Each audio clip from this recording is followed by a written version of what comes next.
As far as how much time it like actually takes, the structure of the class is that you would watch a video with your kids and then go into the kitchen to practice that skill, to build that skill in your kids. And so for our youngest kids, are like ages 2 to 5, that's our beginner level.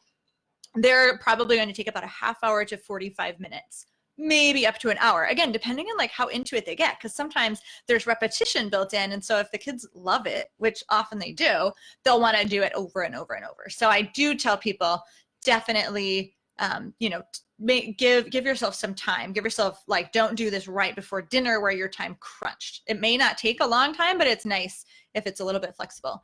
If you have a child who's learning to read, like early elementary, that's what we call our intermediate level, and they're starting to make full recipes, so it may take a little longer. It may take up to even an hour and a half to make something like muffins that have to bake, but of course not all of that is hands-on time.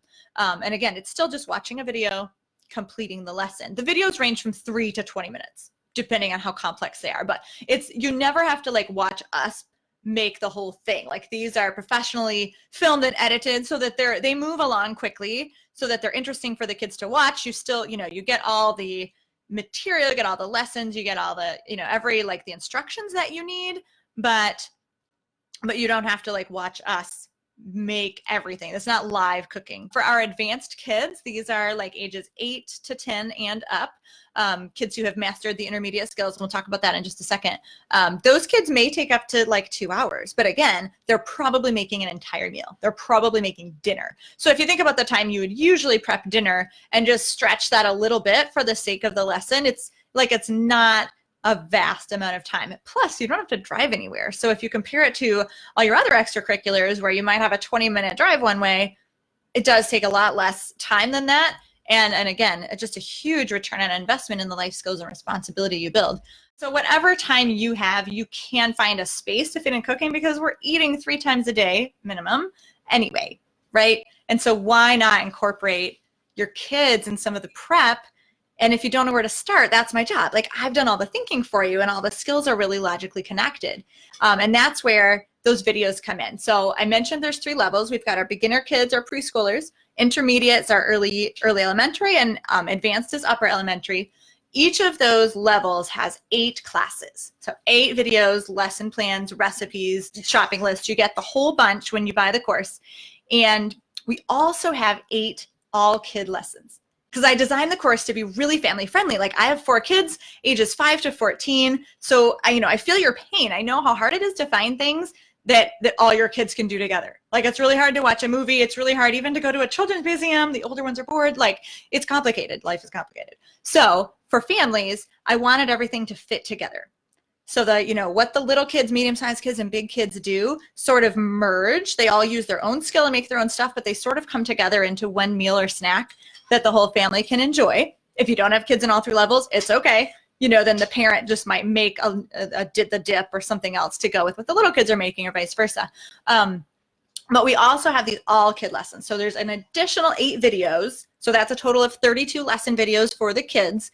The all kid lessons are something like really global skills, like that spice smelling, where all your ages will watch it together.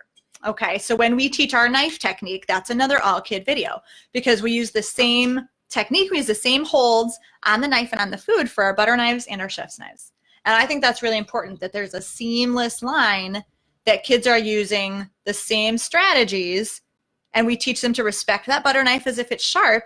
And then you as a parent can feel really comfortable moving even your 5 or 6-year-old, I've even seen 4-year-olds, to a sharp knife, to a small, sharp paring knife, because they've already demonstrated that they have those safe skills with the butter knife. How cool is that? Oh my goodness. We are all about raising the bar for kids. They can make complete recipes. They can cut up your cucumbers and your zucchini with a paring knife. There's so much that even our little kids can do. We even have a special system for our beginners, for our non-readers, to be able to follow complete recipes by themselves and work at the table and measure the herbs and spices you need for your meal, so that they can be participatory in the meal, yet out of your space, and completely independent once you've taught them the skills. It's beautiful. It's beautiful. So that's my job. That's my job, is to give you the strategies and the roadmap so that you know exactly what to do first, second, and third. And you don't have to think. You just get to have fun in the kitchen with your kids and be amazed and proud of them, right, for building these skills. One question that nobody ever asks, but everybody needs to know, is what is your child going to be able to do at the end? Like, if you do all the lessons and all 3 levels and all 32 videos, what will it look like? What does a graduate of Kids Cook Real Food look like? And actually, at the end of our classes, your child will be able to make any recipe they come across. They can hop on Pinterest like my daughter did last week and she found her dairy-free apple oatmeal cookies because grandma was serving cheesecake for Thanksgiving and she's dairy-free. So she looked it up, found the recipe, made it completely by herself. I feel like I can't even picture her making it. I don't even know if I was in the kitchen, to be honest. And so that's what it looks like at the end, is that your kids are empowered to use their skills to make any recipe that they can find. Your kids are empowered to be a part of the family, to serve and be responsible with family chores, family responsibilities. They're part of kitchen life. You can invite them in to help you cook. That's when you get those really good conversations and hear about all the things at school that you might not hear otherwise if you're not in that kind of like, we're stuck in the kitchen together working on a common goal, maybe being a little uncomfortable because there's no screens on, right? That's what it looks like. That's what it looks like at the end. And I cannot wait to invite you and your family, to welcome you and your family to the Kids Cook Real Food e-course.